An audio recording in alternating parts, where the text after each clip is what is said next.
Welcome to my YouTube channel everything and more.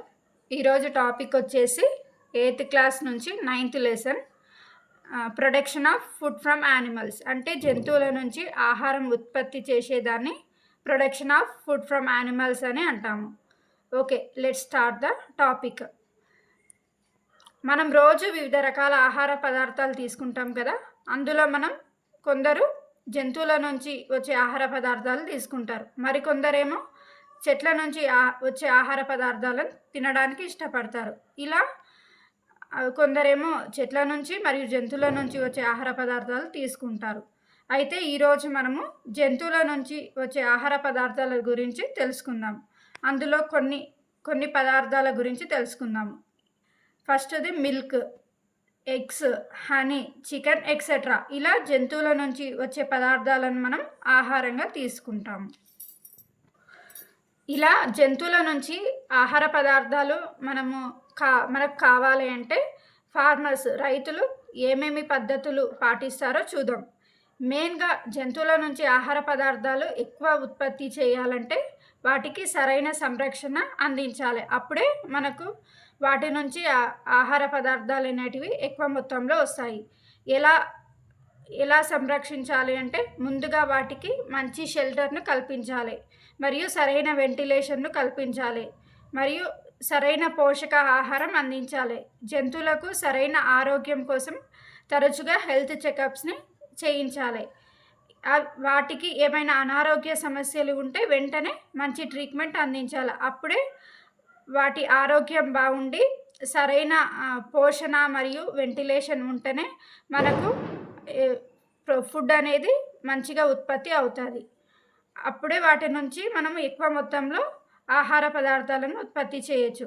ఇలా జంతువుల సంరక్షణ, పోషణ గురించి మనం బయాలజికల్ టర్మ్లో ఏమని అంటారంటే ఎనిమల్ హస్బెండరీ అని ఇంగ్లీష్లో అంటారు, మరియు తెలుగులో పశు సంరక్షణ అని అంటారు.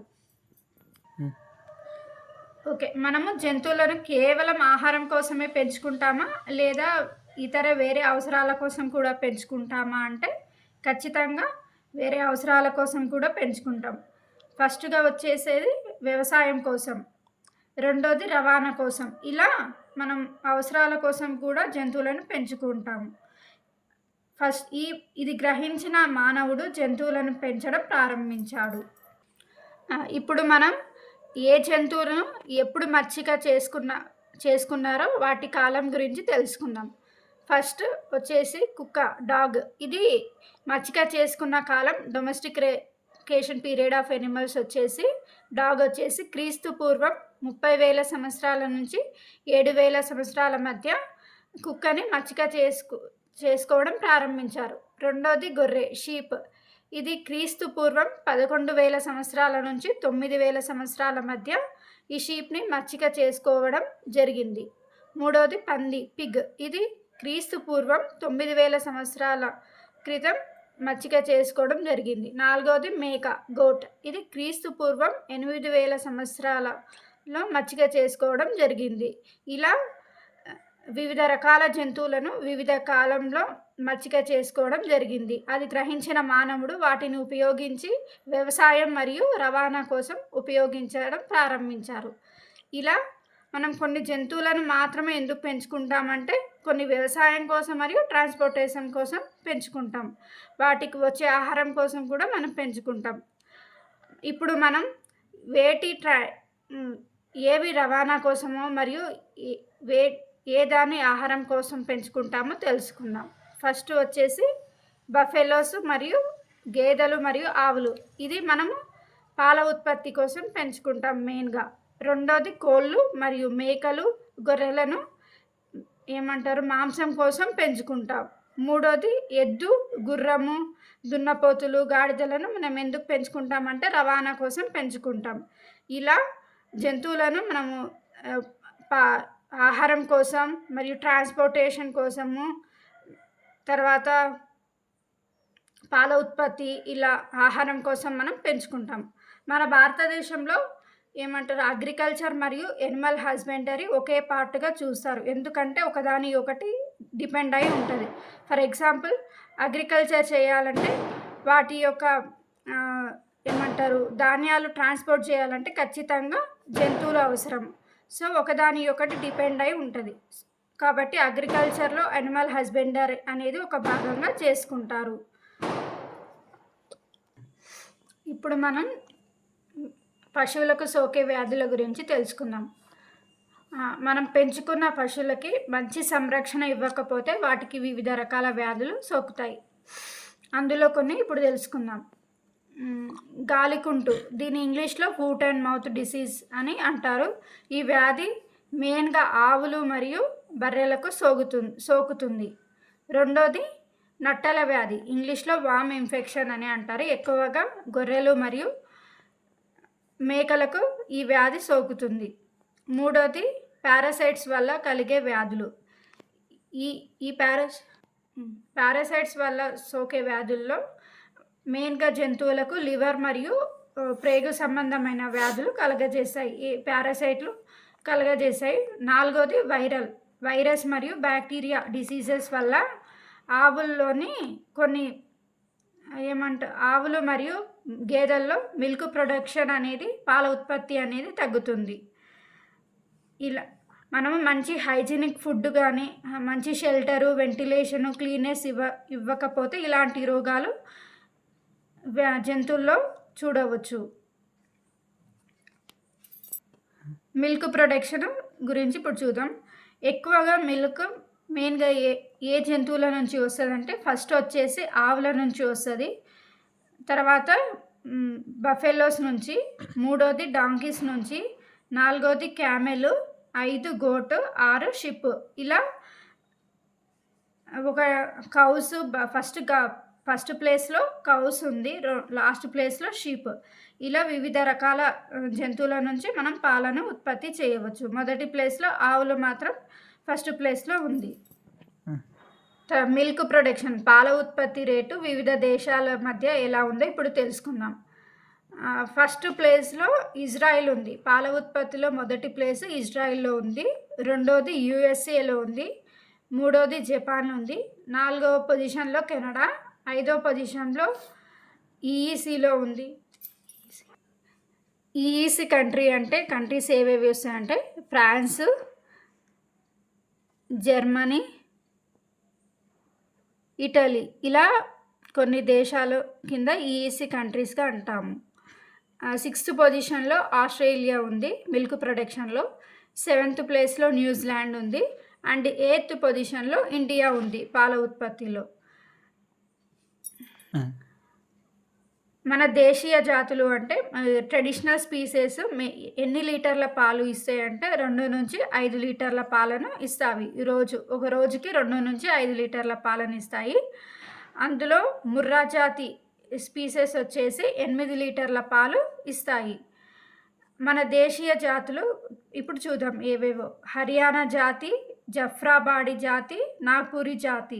ఇవి ఎక్కువ మొత్తంలో పాలు ఇచ్చే జాతులు. ఇవి ఇండియాకి చెందిన జాతులు. ఏవేవి అంటే హర్యానా, జఫ్రాబాద్, నాగ్పూరి. ఇవి ఎక్కువ మొత్తంలో పాలను ఇస్తాయి. ఇప్పుడు విదేశీ జాతుల గురించి తెలుసుకుందాం. జెర్సీ మరియు హాల్స్టీన్ జాతి. జెర్సీ వచ్చి ఇంగ్లాండ్కి సంబంధించిన ఆవు. హాల్స్టీన్ జాతి వచ్చేసి డెన్మార్క్ సంబంధించిన ఆవు. ఈ జెర్సీ మరియు హాల్స్టీన్ జాతులు రోజుకి 25 లీటర్ల పాలను ఇస్తాయి. ఇన్ కేసు మనం జెర్సీ మరియు హాల్స్టీన్ లేదా వేరే దేశ ట్రెడిషనల్ వాటితో క్రాస్ బ్రీడ్ చేస్తే మనం రోజుకు 8 నుండి 20 లీటర్ల పాలు ఇస్తాయి. మెయిన్గా పాలు ఎందుకు యూజ్ చేస్తారంటే చీజ్కి కానీ, కోవాకి, గీ, కర్డ్, మిల్క్ పౌడర్ మరియు మిల్క్ ప్యాకెట్స్, మిల్క్ ప్రోడక్ట్స్కి 60% యూజ్ చేస్తారు ఇండియాలో. సో పాలు అనేటివి 60% వరకు చీజ్, కోవా, గీ ఇలాంటి వాటికి యూజ్ చేస్తారు. ఇప్పుడు మనం పాస్చరైజేషన్ గురించి తెలుసుకుందాం. ఈ ప్రాసెస్ చేయడం వల్ల పాలల్లో ఉండే మైక్రో ఆర్గానిజమ్స్ ఉంటాయి కదా, సూక్ష్మ ప్రాణులు. ఈ ప్రాసెస్ వల్ల వాటిని తొలగించవచ్చు. ఈ సూక్ష్మ రోగాల నుంచి వచ్చే వ్యాధులను కూడా మనం నివారించవచ్చు. ఈ పాస్చరైజేషన్ ప్రాసెస్ని ఎలా చేస్తారు అంటే ఫస్ట్ 63°C లేదా 145°F 30 నిమిషాల వరకు మరిగిస్తారు. తర్వాత 10°C వాటిని చల్లగా చేశారు. ఇలా పాలల్లో ఉన్న మైక్రో ఆర్గానిజంను తొలగించి వాటి నుంచి వచ్చే వ్యాధులను మనం నివారించవచ్చు ఈ పాశ్చరైజేషన్ మెథడ్ ద్వారా. ఈ పాశ్చరైజేషన్ మెథడ్ని ఎక్కడ చేస్తారు అంటే మిల్క్ చిల్లింగ్ సెంటర్స్, అంటే పాల శీతలీకరణ కేంద్రంలో ఈ ప్రాసెస్ని చేస్తారు. మిల్క్ ప్రొడక్షన్లో మన ఇండియాలో ఏది ఫస్ట్ ప్లేస్ ఉందంటే ఉత్తరప్రదేశ్లోని మిల్క్ ప్రొడక్షన్ అనేది ఫస్ట్ ప్లేస్లో ఉంది. అండ్ అదే కంట్రీ విషయంకి వస్తే ఫస్ట్ ప్రొడక్షన్ ఆఫ్ మిల్క్ ఏది ఉందంటే ఇజ్రాయిల్లో ఉంది first position.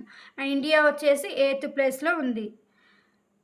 Milk production rate అనేది ఏ మంత్లో ఎక్కువ ఉంటుందంటే అక్టోబర్ నుంచి డిసెంబర్ మధ్య మిల్క్ ప్రొడక్షన్ అనేది ఎక్కువ రేటు ఉంటుంది.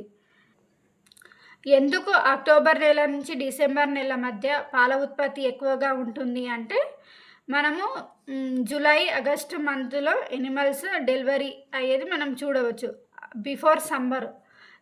అప్పుడు అక్టోబర్ డిసెంబర్ నెల మధ్యలో వాటికి ఫుడ్ అవైలబిలిటీ కూడా ఎక్కువగా ఉంటుంది. అలా కౌస్ బఫెలోస్ ఎక్కువ మొత్తంలో న్యూట్రిషన్ ఫుడ్ తీసుకోవడం వల్ల పాల ఉత్పత్తి కూడా ఎక్కువ మోతాదులో ఉంటుంది. ఇలా అక్టోబర్ డిసెంబర్ మధ్య పాల ఉత్పత్తి ఎక్కువగా ఉంటుంది. ఇప్పుడు ఫాదర్ ఆఫ్ వైట్ రెవల్యూషన్ ఎవరో తెలుసుకుందాం. తెలుగులో శ్వేత విప్లవ పితామహుడు ఎవరో తెలుసుకుందాం. వచ్చేసి ప్రొఫెసర్ జేకే కురియన్ని ఫాదర్ ఆఫ్ వైట్ రెవల్యూషన్ అని అంటారు. ఇండియాలో మాత్రమే ఇతన్ని ప్రొఫెసర్ జేకే కురియన్ని ఫాదర్ ఆఫ్ వైట్ రెవల్యూషన్ అని పిలుస్తారు. ఇతన్ని ఎందుకు ఫాదర్ ఆఫ్ వైట్ రెవల్యూషన్ అంటారు అంటే పాల ఉత్పత్తి కోసం ఎన్నో హైబ్రిడ్ వెరైటీస్ని అమల్లోకి తెచ్చాడు. మరియు ఆవులు, గేదెలు సంకర జాతిని చేయడంలో ఆధునిక మోడ్రన్ పద్ధతులను ప్రవేశించి పాల ఉత్పత్తిని పెంచడం చేశాడు. ఇలా ఇతన్ని ఫాదర్ ఆఫ్ వైట్ రెవల్యూషన్ అని అంటారు. అలాగే ఇతను ఆపరేషన్ ఫ్లడ్ అనే స్కీమ్తో పాల ఉత్పత్తి పెంచడంలో చాలా కృషి చేశాడు. అలాగే ఇతని కృషి వల్ల మన ఇండియా అనేది పాల ఉత్పత్తిలో హై పొజిషన్కి చేరడం జరిగింది. మనం పాల ఉత్పత్తి చేయాలి అంటే మెయిన్గా హైబ్రిడ్ వెరైటీస్ మరియు మోడ్రన్ టెక్నిక్స్ పాటించడం ద్వారా మనం హై ప్రొడక్షన్ ఆఫ్ మిల్క్ని సాధించవచ్చు. ఫస్ట్ ప్లేస్లో మనం సాధించవచ్చు. తర్వాత మనము మెయిన్గా ఎనిమల్స్కి ఫీడింగ్కి ఎందుకు ఖర్చు అవుతుంది 60 to 70% ఖర్చు ఫీడింగ్కి మాత్రమే అవుతుంది. ఫస్ట్ వచ్చేసి వాటి ఆరోగ్యం కోసం, రెండోది వాటి రీప్రొడక్షన్ కోసం 60 to 70% ఖర్చు అవుతుంది. ఆవులకి మెయిన్గా గ్రీన్ మరియు dry grass, oil seed cakes, groundnut, తౌడు ఇలా ఇవ్వడం ద్వారా వాటికి న్యూట్రిషన్ పెరుగుతుంది. దానితో మిల్క్ ప్రొడక్షన్ కూడా పెరుగుతుంది. ఇప్పుడు మనం ఒక గేదెలు మరియు ఆవులను కొనేటప్పుడు ఎలాంటి జాగ్రత్తలు తీసుకోవాలో చూసుకుందాం. ఫస్ట్ ఆవులని ఎలా ఎంచుకోవాలి లేదా కొనేటప్పుడు ఎలా ఎంచుకోవాలి, వాటి యొక్క మిల్క్ ప్రొడక్షన్ ఎలా ఇస్తాయో మనం ఫస్ట్ తెలుసుకోవాలి. అవి ట్రెడిషనల్ అయినా కావచ్చు, హైబ్రిడ్ అయినా కావచ్చు, కానీ మిల్క్ ప్రొడక్షన్ గురించి ఫస్ట్ ఎంక్వైరీ చేయాలి. రెండోది వాటి మిల్క్ ప్రొడక్షన్ గురించి 2 నుండి 3 రోజుల వరకు అబ్జర్వ్ చేయాలి. తర్వాత దూడల సంఖ్య గురించి మనం చూడాలి. రెండోది బాడీ సైజు, వాటి కెపాసిటీ మరియు ఈటింగ్ ఆఫ్ ఫుడ్, ధాన్యం ఎలా తీసుకుంటాయో మరియు వాటి హెల్త్ గురించి మనం చెకప్ చేయాలి. కొనే ముందు వెటర్నరీ డాక్టర్ని కన్సల్ట్ కావాలి. ఇవన్నీ జాగ్రత్తలు తీసుకోవడం ద్వారా మనం వాటిని తీసుకొని వాటి ద్వారా వచ్చే మిల్క్ ప్రొడక్షన్ని ఎక్కువ మోతాదులో ప్రొడ్యూస్ చేయొచ్చు. ప్రస్తుతం మనము మార్కెట్లో చాలా పాల ఉత్పత్తి అనేది ఎక్కువగానే ఉంది, కానీ కల్తీ పాలను ఉపయోగిస్తున్నారు. మెయిన్గా దాంట్లో యూరియా మరియు పిండి వంటి పదార్థాలను ఉపయోగించి పాలను మనం మార్కెట్‌లో అమ్ముతున్నారు. ఈ పాలను తీసుకోవడం ద్వారా ఎన్నో వ్యాధులకు గురి అవుతున్నారు. పాలనేవి తెల్లని కొలాయిడల్ పదార్థము. పశువులు ఈనినప్పటి నుండి 2-3 రోజుల వరకు వచ్చే పాలను మాత్రమే మనం జున్ను పాలు అని అంటాము. పశువులు ఈనిన 72 గంటల తర్వాత ఇచ్చే పాలలో కొలెస్ట్రాల్ లేకుండా ఉండి తెల్లగా, చిక్కగా ఉంటాయి. కానీ 72 గంటల ముందు ఇస్తే దాంట్లో ఎక్కువ మోతాదులో కొలెస్ట్రాల్ అనే పదార్థం ఉంటుంది. ఇందులో మెయిన్‌గా క్రొవ్వులు ఎమల్సిఫికేషన్ చెంది ఉంటాయి. ఎమల్సిఫికేషన్ అంటే 2 కలవని ద్రవాలను కలిపి ఒక స్థిరమైన మిశ్రమం చేయడాన్ని ఎమల్సిఫికేషన్ అని అంటారు. అండ్ ఈ జున్ను పాలలో మెయిన్‌గా ఏమేమి ఉంటదంటే ప్రోటీన్ మరియు ఇతర ఖనిజ లవణాలు, minerals, salts, vitamin A, D, E ఇవన్నీ ఉంటాయి. మెయిన్‌గా ఈ పాలలో 80-90% వరకు నీరు ఉంటుంది. అండ్ ఇప్పుడు కొన్ని ట్రెడిషనల్ వెరైటీస్ గురించి తెలుసుకుందాం. ఒడిశాలో చిల్కా సరస్సు ప్రాంతంలో దేశీయ ట్రెడిషనల్ పశుజాతి గేదెలను పెంచుతారు. ఈ గేదెలను ముర్రా జాతితో సంకరణం కాకుండా జాగ్రత్తగా పడతారు. చిల్కా గేదెలను రాత్రి సమయంలో సరస్సులో మేత మేయిస్తారు. ఉదయం పూట ఇంటికి తిరిగి వచ్చిన తర్వాత వాటికి ఎటువంటి ఆహారం ఇవ్వకుండా పాలను పితుకుతారు. ఈ పాలు ఎట్లా ఉంటాయంటే ఉప్పుగా ఉంటాయి. ఈ ఉప్పుగా ఉండడం ద్వారా ఈ పాలు వారం రోజుల పాటు రీఫ్రిజిరేటర్లో ఉంచకుండా కానీ చెడిపోకుండా ఉంటాయి. మెయిన్‌గా పశువుల నుంచి ఏమేమి లభిస్తాయి అంటే పశువుల నుండి తోల నుంచి బ్యాగులు మరియు బుట్టలు, పాదరక్షలు వాడుతారు. రెండోది పశువుల ఎముకల నుండి ఏం తయారు చేస్తారంటే ఎరువులుగా ఉపయోగిస్తారు. రెండోది పశువుల పేడ నుండి బయోగ్యాస్ ఉత్పత్తి చేస్తారు. ఇలా పశువుల యొక్క తోల నుంచి పేడ వరకు అన్నీ కూడా మనకు చాలా ఉపయోగపడతాయి. ఈ క్లాస్లో మనము ఆవుల గురించి తెలుసుకుందాం కదా. నెక్స్ట్ క్లాస్లో పౌల్ట్రీ గురించి తెలుసుకుందాం. అంతకంటే ముందు ఈ క్లాస్కి సంబంధించిన వీడియో క్యూజ్ చేయడం జరిగింది. అందులో మీరు ఈరోజు జరిగిన క్లాస్లో ఎన్ని ప్రశ్నలకు సమాధానాలు చెప్తారో వాటిని కామెంట్ బాక్స్లో కామెంట్ చేసి వీడియో చూడండి. Okay, thank you. Like, share and comment and subscribe my YouTube channel.